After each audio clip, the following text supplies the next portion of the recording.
Welcome to Roma village story. Hi বন্ধুরা, আবার চলে এসেছি একটা নতুন ব্লগ নিয়ে। আর তোমরা সব কেমন আছো? আমি তো মোটামুটি আছি, এখনও বাবার বাড়িতেই আছি আর ভালোই আছি। তো একটু মনটা খারাপ, তোমাদের দাদাভাই বাড়িতে আছে, দাদাভাইকে অনেক দিন ছেড়ে এখানে আছি, একটু মনটা খারাপ। তো মনটা খারাপ হলেও কিছু করার নেই, অনেক অসুবিধার জন্য এখানে আছি। তো সকাল সকাল দুই বোনে কাজকর্ম সেরে দেখো বাচ্চাদেরকে হলিক্স করে দিয়েছে, আর আমরা দুই বোনে চা করে নিয়ে খেয়ে নিচ্ছি। তো চাটা খেয়ে এখানে দেখো রান্না বসিয়ে দিয়েছিল, তো রান্নাবান্না একদম কমপ্লিট হয়ে গেছে। একে দেখো ঢেঁড়স, আম আর বেগুন, চিংড়ি মাছ দিয়ে একটা টক হয়েছে, চিচিঙে আলু চিংড়ি মাছ দিয়েও তরকারি বানিয়েছে, আর এখানে মাছের ঝাল করেছে, শাক ভাজা হয়েছে। তো দুই বোনে দুজনেই রান্নাবান্না করে নিয়েছি। চলো তোমাদেরকে একটা নতুন জিনিস দেখাবো।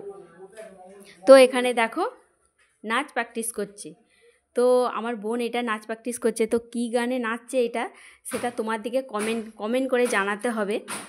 এই গানটা কে কে জানো কমেন্টে জানাবে কিন্তু, আর কেমন হচ্ছে সেটাও জানাবে, কেমন লেগেছে এই নাচটা।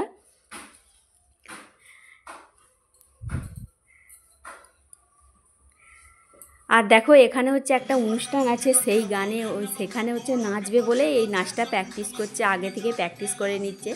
আর কি অনুষ্ঠান আছে সেটাও তোমাদের সাথে শেয়ার করব। তোমরা কিন্তু আমার প্রত্যেক দিনের প্রতিটা ভিডিও তোমরা দেখবে আর শেয়ার করবে, অনেক অনেক শেয়ার করবে, লাইক করবে, কমেন্ট করবে, আর ভালো লাগলে চ্যানেলটাকে একটা সাবস্ক্রাইব করবে।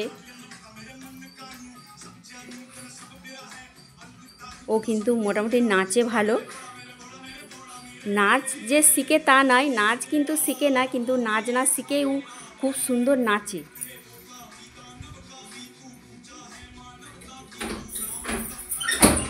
তো আর বেশি ভিডিওটা একদম ছোট্ট করে বানিয়েছি, কেমন লাগলো? টাটা বাই বাই, আবার দেখাবে।